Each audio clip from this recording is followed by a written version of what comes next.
mën a gars yi muy yéen ki nga xamante ne moo di Alice Benga fipp na di luy problème am moom daal nee na ki nga xamante ne moo di Massamba Fall rek lay topp moom kooku rek la bëggul keneen ku kooku mais Sams dafa mel ni Ramatulaay la bëggal ki nga xamante ne moo di Massamba mais ki nga xamante ne moo di Alice dafa jël ay responsabilité am ne ku taxaw ci kanamam day dagg loxom loolu nag doon na benn affaire bi nga xamante dafa ma neex ci Alice ndax nit ki moom boo ko bëggee nii rek nga war a doxalee da nga ciy dem ba jeex te instant yi dafa pare pour lépp pour nekk ki nga xamante ne moo di Massamba Fall ba tax na nag ki nga xamante ne moo di Arona Benga mu ngi jéem a delloo magam ci ki nga xamante ne moo di Jules parce que nee na ko Jules dalaa bëgg mais Alice nangul dégg loolu nee na ko moom Massamba Fall rek la bëgg kooku rek lay toppul keneen ku dul Massamba Fall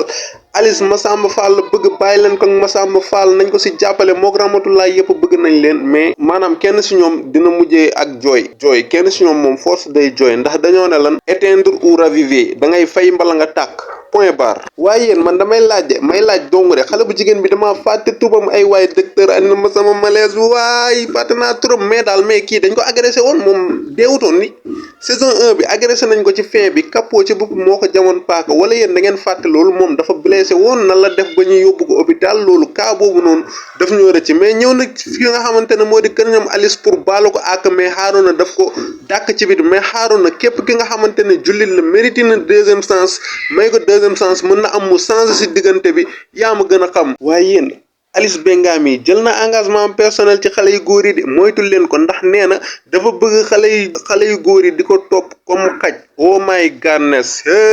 Alice boole ma ci liggéey ma dinaa la jox sama tur après amul problème sama tur après laa la koy jox yow liggéey ma rek man tamit dinaa bokk suñuy ñëw ndax même boo ma liggéey damay ñëw boo ma liggéeyul damay ñëw kon boog damay ñëw ki nga xamante ne moo di Jules mu ngi wax ak soxna naan ko daa mel ni Abdoulaye laa fi gis te loolu noonu dafa mel ni lu commencé traumatiser soxna ndax soxna bëggul dégg ki nga xamante ne moo di Abdoulaye ndax Abdoulaye moo tukkal àdduna moom moo jël li nga xamante ne moom la gën a soxla bàjjanam yi moom lañ gën a bëgg si moom moom daal gëm na ni bàjjanam yi dina leen rusloo dina leen gàcceel xanaa mu def bu gaay di monté yi te loolu moom baaxul waa rako xawaa bi luy problème moom Harouna lay xeexal muy naan ay xale yu góor yu bëri mais man kii kan la yab mais xawaa nee na dafa kontaan ci waaji di ko dóor ndax dafa waroon décorer waaji mais xamagul ne Harouna Benga moo ko dóor mais xale bu góor bi tamit série bi ni ma gis noonu nan na def buum ndax moo Harouna du yomb ndax moom ci boppam dafa bëgg ki nga xamante ne moo di Kati